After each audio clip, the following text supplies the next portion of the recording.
지구가 평평하다는 것을 입증하는 것 중 하나로는 수평선으로 사라지는 배를 예로 들 수 있습니다. 지금 보는 것처럼 배가 수평선 너머로 사라지는 모습을 보면 이 배는 마치 멀어지는 물체처럼 우리의 시야에서 서서히 사라지는 것을 볼 수 있는데요. 이렇게 배가 서서히 사라진다는 것은 결국 지구는 둥근 것이 아니라 평평하다는 것을 의미하죠. 왜냐면 지구가 둥글다면 이때 배는 아래쪽부터 사라져야 하기 때문입니다. 하지만 이 이야기는 당연히 틀렸죠. 망원경을 통해서 지평선 너머로 사라지는 배를 다시 보면 이 배가 직선으로 멀어지는 것이 아니라 아래쪽부터 서서히 사라지는 것을 볼 수 있고요. 이는 아까 말한 것과는 반대로 지구가 둥글다는 것을 입증하는 증거가 되죠. 이렇듯 지구가 평평하다는 주장은 재밌지만 실제로는 오류가 많습니다. 그렇다면 이들을 위해서 지구를 평평하게 해준다면 어떨까요? 지구를 평평하게 만들기 위해서 가장 먼저 생각해 볼 수 있는 방법은 중력의 방향을 바꾸는 것입니다. 말도 안 되는 소리처럼 느껴지겠지만 사실 이는 너무나도 당연한 이야기죠. 중력을 단순하게 보자면 질량이 있는 두 물체의 끌어당김이라고 할 수 있습니다. 그리고 이때 중력이 작용하는 방향은 이 두 물체가 가지는 질량의 중심 방향이죠. 그래서 만약 지구 주변에 어떤 거대한 질량을 가진 아주 강한 중력을 가진 물체가 있다면 지구가 이 물체에 끌리면서 중력의 방향이 바뀔 수 있습니다. 이처럼 중력은 서로 간의 이끌림이기 때문에 이를 이용하면 충분히 방향을 바꿀 수 있고요. 이 인력을 통해서 지구를 잡아당기는 것도 가능합니다. 물론 여기서 이렇게 억지로 지구를 평평하게 만들 거면 차라리 지구를 찹찹찹해서 평평하게 피는 게 낫지 않냐 라고 생각할 수 있는데요. 이 말도 틀린 말은 아니지만 이렇게 지구를 늘려서 모양을 바꾸게 되면 아주 오랜 시간이 지난 후 지구는 다시 공처럼 변하게 될 겁니다. 이 역시도 중력 때문인데요. 평평하게 펴진 지구에서도 중력은 여전히 지구의 중심 방향을 향해서 작용하게 됩니다. 그리고 이에 따라 우리가 쭉 늘린 부분들은 중력에 의해서 천천히 다시 지구의 중심으로 모이게 되고요. 수천 년이 지난 시점 지구는 다시 원래의 모양으로 돌아가게 되죠. 사실 이는 행성이 둥근 모양을 유지하는 이유이기도 합니다. 어떤 행성에 큰 산이 있다면 이 산은 중력에 의해서 천천히 가라앉게 됩니다. 그리고 이런 일이 아주 오랜 시간 계속되면 결국 행성은 둥근 모양을 가질 수 있게 되죠. 이를 지각 평형이라고 합니다. 실제로 이런 현상은 지구에서도 일어나고 있는데요. 히말라야 산맥의 경우 이 지각 평형으로 인해서 매년 1에서 2cm 정도씩 아래로 가라앉고 있죠. 조금만 더 보태자면 이때 히말라야 산맥이 아래로 가라앉는 것은 이 산맥 아래에 있는 맨틀의 영향도 있습니다. 우리가 일반적으로 보는 땅은 지각이라고 하는 맨틀 위를 덮고 있는 부분인데요. 그래서 일반적으로 땅이 딱딱하다고 생각할 수 있지만 사실 이 아래에 있는 맨틀은 높은 압력과 열로 인해서 반유동적인 상태, 밀가루 반죽과 같은 상태라고 할 수 있습니다. 그리고 이는 결국 히말라야 산맥이 모래 위에 떠 있는 것과 비슷한 상태를 만들게 되고요. 이로 인해 히말라야 산맥은 중력이 누르는 대로 아래로 천천히 가라앉을 수 있게 되죠. 또한 높은 산은 침식과 풍화, 그리고 중력에 의해서도 깎여 나가게 되는데요. 이때 산에서 깎여 나간 여러 물질들도 아래로 떨어지며 부족한 부분들을 메우게 되고요. 이에 따라 행성은 더 둥근 모양을 가질 수 있게 되죠. 이처럼 억지를 부려서 지구를 찹찹찹한다고 해도 원반처럼 변한 지구의 가장 자리는 결국 중력에 이끌리게 되고 지구는 다시 공의 모양으로 돌아오게 됩니다. 그래서 지구가 평평한 상태를 유지하기 위해서는 인공체를 사용하는 방법이 적절할 수도 있죠. 지금 보는 것이 지구를 늘리는 데 사용할 인공체인데요. 이 인공체의 질량은 7.35에 10의 25제곱kg으로 지구의 약 12배 정도 되는 질량을 가지고 있고요. 지름은 안정적인 모양을 위해서 29,400km로 지구보다 2배 이상 거대한 크기를 가져야 합니다. 그리고 여기서 중요한 건 바로 지구와의 거리죠. 이 인공체를 지구에 너무 가깝게 놓게 되면 지구가 인공체에 너무 세게 끌려갈 가능성이 높아지게 되고요. 또 너무 멀리 놓게 되면 지구를 평평하게 만들지 못할 겁니다. 그래서 이 인공체를 지구와 10만 킬로미터의 거리에 놓아야 안정적으로 지구를 늘릴 수 있게 되고요. 최종적으로는 지금 보는 것과 같은 모습으로 이 인공체에 의해서 지구는 평평하게 바뀔 수 있게 되죠. 사실 이 방법도 큰 문제가 보이죠. 이런 식으로 지구 양쪽 끝에 인공체를 두면 지구를 늘리는 것이 이론적으로는 가능하지만 이 세 물체가 서로 공전하게 된다면 이 궤도를 유지할 수 없을 겁니다. 왜냐면 3개 이상의 천체가 운동을 시작하면 너무나도 복잡한 궤도를 가지게 되기 때문인데요. 이를 삼체 문제라고 부릅니다. 너무 익숙하죠? 삼체 문제를 간단하게 보자면 일반적인 해가 존재하지 않는 것이 문제라고 할 수 있는데요. 예를 들어 중력적으로 상호작용을 하는 두 천체가 어떤 궤도를 가질 때를 x 플러스 1은 2라고 해보죠. 이때 x는 당연히 1이 될 겁니다. 이처럼 두 개의 천체의 궤도를 구하는 것은 하나의 방정식으로 설명이 가능하고 이를 통해서 이 궤도를 예측할 수 있죠. 하지만 삼체 문제는 다릅니다. 우리가 삼체의 궤도를 점심과 저녁, 치킨 시간에 계산한다면 점심에는 x 플러스 1은 2가 되는 것으로 계산이 되고 저녁에는 x 플러스 1은 4, 치킨 시간에는 x 플러스 1은 17이 되는 걸 볼 수 있죠. 그렇다면 이때 x의 값은 얼마일까요? 당연히 알 수 없습니다. 왜냐하면 어떤 규칙도 보이지 않기 때문이죠. 삼체 문제도 이와 같습니다. 삼체의 궤도를 예상하려고 해도 시간이 지남에 따라 불규칙적으로 위치와 속도가 변하게 되고요. 이로 인해 우리는 이 삼체의 궤도를 정확히 예측할 수 없습니다. 다만 아주 계산이 안 되는 건 아니고 시간에 따라서 그 순간의 궤도만을 알 수 있을 뿐이죠.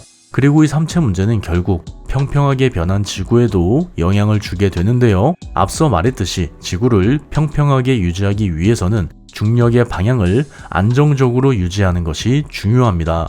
그런데 이런 식으로 궤도가 복잡해진다면 지구가 받는 중력에도 영향이 가게 될 것이고 결국 지구는 아주 오랜 시간이 지난 후에 다시 동그란 모습으로 돌아오게 될 겁니다. 물론 여기서 이런 가정도 해볼 수 있죠. 만약 이 두 인공체가 지구를 정확하게 에워싼 다음 지구와 함께 태양을 공전하게 된다면 안정적이지 않을까라는 가정을 해볼 수 있는데요. 이렇게 되면 두 인공체와 지구가 아름답게 태양을 공전할 것 같지만 그렇지 않습니다. 왜냐면 두 인공체와 지구의 질량이 너무 무겁기 때문이죠. 그래서 시간이 지나면 지날수록 두 인공체가 중력적으로 서로에게 영향을 주게 될 것이고 결국 이로 인해서 궤도가 복잡해질 가능성이 커지게 되죠. 이에 따라 우리가 완벽한 궤도를 맞췄다고 하더라도 삼체 문제를 피하기는 어렵다고 할 수 있습니다. 하지만 늘 플랜 B는 존재하죠. 플랜 B는 바로 지구의 자전 속도를 높이는 방법입니다. 현재 지구는 적도를 기준으로 시속 약 1670km의 속도로 자전하고 있는데요. 실제로 현재도 지구는 이런 빠른 속도로 인해서 적도 부근은 살짝 부풀어 있고요. 극지방은 살짝 눌려 있는 것을 볼 수 있죠. 그리고 이런 일이 가능한 이유는 원심력 때문입니다. 원심력은 회전하는 모든 물체에 생기는 힘으로 관성으로 인해서 생기는 가짜 힘을 이야기하죠. 관성은 여러분이 알고 있는 것처럼 가만히 있는 물체는 가만히 있으려고 하고 움직이는 물체는 움직이려고 하는 성질을 뜻합니다. 그리고 원운동을 하는 물체의 경우 원으로 돌면서 항상 방향을 바꾸고 있기 때문에 즉 직선 운동을 유지하고 싶어 하기 때문에 이런 성질이 나타나게 되고요. 이 힘으로 인해서 원운동을 하는 물체는 바깥 방향으로 빠져나가려고 하게 되죠. 이는 피자 도우를 돌리는 과정에서 자세히 볼 수 있는데요. 피자 도우를 손으로 돌리면 이때 피자 도우의 바깥쪽으로 원심력이 생기게 되고 이 원심력이 반죽을 바깥쪽으로 밀어내면서 평평하게 점점 커질 수 있게 됩니다. 그리고 이는 결국 밀가루 반죽이 원운동이 아닌 직선 운동을 유지하려고 하기 때문에 나타나는 일종의 성질이라고 할 수 있죠. 그래서 이런 성질의 힘인 원심력을 가짜 힘이라고 부릅니다. 이렇듯 원심력은 회전하는 모든 물체에 나타나고요. 또 이 힘이 바깥쪽으로 향하기 때문에 원심력을 이용하면 지구를 충분히 평평하게 펼 수 있습니다. 그리고 이를 가능하게 하기 위해서는 지구의 자전 속도가 약 28,500km가 되어야 하죠.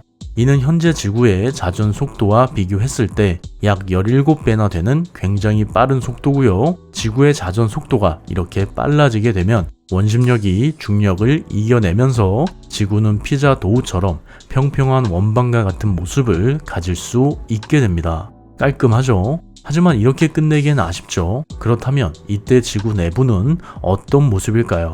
이 부분의 경우 좋은 것과 나쁜 것으로 나눌 수 있는데요. 제 취향대로 먼저 나쁜 소식부터 말하자면 평평한 지구는 생명체가 살기 어려운 곳이 된다는 겁니다. 지구가 이렇게 극단적으로 늘어나게 되면 이때 지구의 표면 역시 큰 변화를 겪게 될 건데요. 이로 인해서 여러 대륙이 이동하게 될 수 있고요. 이는 단순하게 대륙이 이동하는 것으로 끝나는 것이 아니라 대륙을 받치고 있는 판 구조 역시 불안정하게 만들 수 있습니다. 그리고 이런 변화는 결과적으로 지구의 대규모 지진을 35번이나 가져올 수 있죠. 그래서 이 시기에 우리가 만약 지구에 있다면 끝없는 지진으로 인해서 고통받게 되고 또 우리가 지은 건물이 무너지는 모습을 지켜볼 수 있을 겁니다.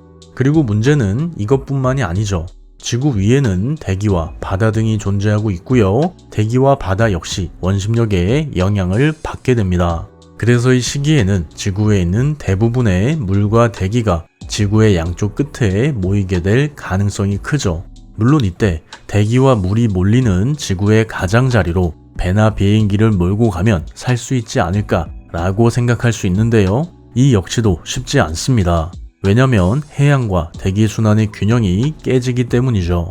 우리가 느끼지는 못하지만 지구의 중력으로 인해서 지구의 대기와 해양은 안정적으로 순환하고 있습니다.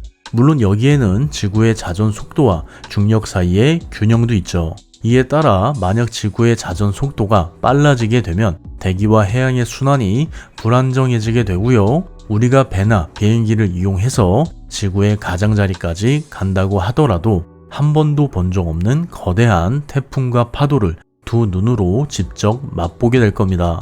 하지만 이와 달리 좋은 것도 있는데요. 바로 점프만으로 우주로 나갈 수 있다는 점이죠. 이건 너무 좋죠. 이런 일이 가능한 이유는 앞에서 이야기했듯이 원심력이 중력을 이겨냈기 때문입니다. 그래서 지구 양쪽 끝에서 우리가 느끼는 중력은 0이라고 할 수 있고요. 중력이 0이라면 조금만 삐끗해도 우주로 나갈 수 있다는 뜻이 되죠. 그리고 바로 이때 관성까지도 우리를 돕게 됩니다. 지구의 표면에서 점프한 우리는 계속해서 직선 운동을 하려는 성질을 가지게 되고 이에 따라 우리는 정말 아무런 제약 없이 우주로 올라갈 수 있게 되고요. 로켓이 하늘을 나는 것과는 다르게 똑바로 직선 운동을 할 수 있게 되는데요. 결과적으로 3에서 4m/s의 속도로 똑바로 우주로 나갈 수 있게 되죠. 사실 이 부분에서 혹여라도 행성이나 별에 부딪히진 않을까 걱정이 될 수 있는데요. 우주는 대부분 빈 공간이기 때문에 이런 걱정은 크게 하지 않아도 됩니다. 특히나 별과 별 사이의 공간은 평균적으로 5에서 10광년 정도로 상당히 멀고요. 태양계 행성들 사이의 공간도 약 6억 3,590만 킬로미터로 엄청 널널하죠. 굳이 계산하자면 이때 우리가 전체에 부딪힐 확률은 1.73에 10의 -23제곱%라고 할 수 있고요. 또 지구 주변을 도는 인공위성이나 우주 쓰레기 역시도 걱정될 수 있는데 이 인공체도 우리와 충돌할 가능성은 0.001% 정도밖에 되지 않을 겁니다. 참고로 이때 지구의 중력이 0이 되는 곳은 지구의 양쪽 끝만 그렇습니다. 지구의 극지방은 지구의 자전이 빨라져도 원심력의 영향을 받지 않게 되고요. 원심력의 영향이 없으니 당연히 이곳의 중력은 현재 지구와 비슷하거나 또는 약간 높을 가능성이 있습니다. 마지막으로 정리해보자면 지구를 평평하게 만들기 위한 방법을 두 가지 정도로 생각해 볼 수 있는데요. 첫 번째는 거대한 인공체를 이용해서 지구를 평평하게 펴는 방법이고요. 두 번째는 지구의 자전 속도를 높여서 지구를 평평한 원반으로 만드는 방법입니다. 다만 두 인공체를 사용할 경우 거대한 인공체의 질량으로 인해서 이 세 천체는 삼체 문제를 겪게 되고 결국 애써 평평하게 편 지구는 다시 동그란 모습으로 돌아오게 될 가능성이 큽니다.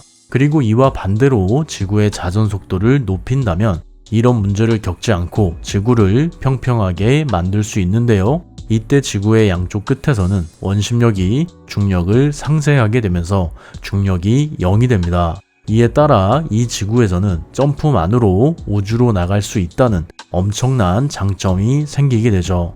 따라서 지구를 평평하게 만들기 위해서는 지구의 자전 속도를 높이는 것이 가장 최선이라고 결론 내릴 수 있습니다. 물론 이러나 저러나 지구를 평평하게 만들면 지구는 죽음의 행성이 되겠지만 이게 중요한가요? 영상 봐주셔서 감사합니다. 구독과 좋아요, 알림 설정 잊지 마시고요. 지구를 평평하게 만드는 것은 사실 아무런 쓸데없는 상상일 수 있습니다. 하지만 이런 상상이 사람을 날게 했고 결국 달에 발자국까지 남기게 했죠. 그리고 이는 어쩌면 이런 말도 안 되는 상상과 도전이 우리의 생각보다 더 큰 의미가 있다는 걸 뜻할지도 모르겠습니다. 그럼 내일도 조금 더 행복한 하루 되길 바랄게요. 윤맨